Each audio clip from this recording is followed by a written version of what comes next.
हं. हे पहा माझ्या बागेतलं हे लिंबोणीचं झाड. किती लिंब लागले त्याला, इथे 10-15 आहेत, तिकडे 10-15 आहेत. तर अशी ही लिंबोणीची झाडं पहा.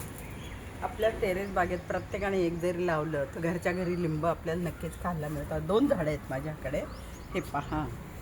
हं.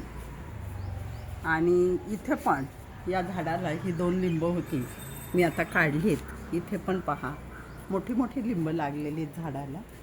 तर या लिंबोणीच्या झाडाचा संबंध आपल्याला माहिती आहे, आईचा आपल्या लहान या मुलाला खाऊ भरवतानाचा आहे. लिंबोणीच्या झाडामागे चंद्र झोपला ग बाई, आज माझ्या पाडसाला झोप का ग नाही. जेव्हा झोपत नाही मूल घास भरवता भरवता, तेव्हा आई त्याला ते म्हणत असते. नसेल तर लहानपणीचं गाणं आपल्याला माहिती आहे, चांदो चांदो भागलास का लिंबोणीच्या झाडामागे लपलास. जर लिंबोणीचं झाडे परसता असायचंच बघा घराच्या पाठीमागे. आता आपल्याला परत जाणं असेल, टेरेस बाग आहे, गॅलरी आहे, त्याच्यात आपण एक झाड लावलं जोपासलं तर नक्कीच अशी लिंब तुम्हाला मिळते. तुम्ही आज मातृपितृ दिवस आहे, 14 फेब्रुवारी जागतिक दिन.